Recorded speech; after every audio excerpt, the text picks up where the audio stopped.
বাংলাদেশের ৬টি বিশেষায়িত ব্যাংক ভয়াবহ আর্থিক সংকটে পড়েছে। অস্বাভাবিক হারে ঋণ খেলাপির সংখ্যা বৃদ্ধি এবং মূলধন ঘাটতির কারণে এই সংকট দেখা দিয়েছে। আর্থিক সংকটের পর বিশেষায়িত ব্যাংকগুলো হলো বাংলাদেশ কৃষি ব্যাংক, রাজশাহী কৃষি উন্নয়ন ব্যাংক, কর্মসংস্থান ব্যাংক, আনসার ভিডিপি উন্নয়ন ব্যাংক, প্রবাসী কল্যাণ ব্যাংক ও বিএইচপিএফসি ব্যাংক। সম্প্রতি অর্থ মন্ত্রণালয়ের আর্থিক প্রতিষ্ঠান বিভাগের সাথে এই ৬টি ব্যাংকের ব্যবস্থাপনা পরিচালকদের এক বৈঠকের পর এ তথ্য বেরিয়ে আসে। বিশেষ করে বাংলাদেশ কৃষি ব্যাংকের অবস্থা সবচেয়ে ভয়াবহ। ২০২৫ মার্চ পর্যন্ত এই মূলধন ঘাটতি দাঁড়িয়েছে ১৫,৮২৭ কোটি টাকা, যা আগের বছরের তুলনায় ১,৫০০ কোটি টাকা বেশি।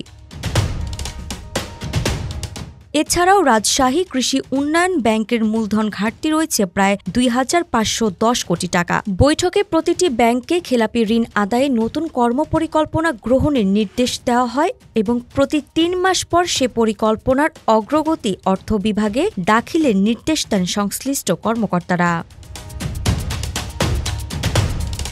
অর্থ মন্ত্রণালয়ের প্রধান উপদেষ্টার বিশেষ সহকারী ড আনিসুজ্জামান চৌধুরী বলেন, ব্যাংকগুলোর ফাংশনগুলো যথাযথভাবে কাজ না করাতে এমন বিপর্যয় সৃষ্টি হয়েছে। বিষয়টি কেন্দ্রীয় ব্যাংকের দৃষ্টিগোচর করা হবে।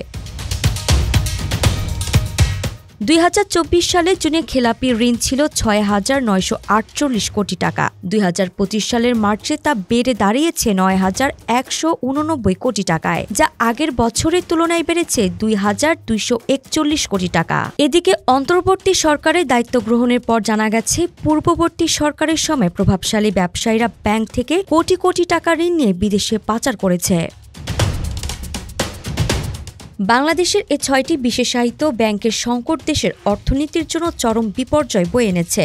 দীর্ঘদিনের অব্যবস্থাপনা, রাজনৈতিক প্রভাব এবং দুর্নীতির ফলে আজ ব্যাংকগুলো অকার্যকর হয়ে পড়েছে। এই বিপর্যয় থেকে বাঁচতে বিশেষায়িত ব্যাংকের অডিট ও স্ট্রেস টেস্ট দ্রুত নজরদারি করা, খেলাপি ঋণ আদায়ের জন্য জামানতবন্দি সম্পত্তি দ্রুত বিক্রি নিশ্চিত করা প্রয়োজন।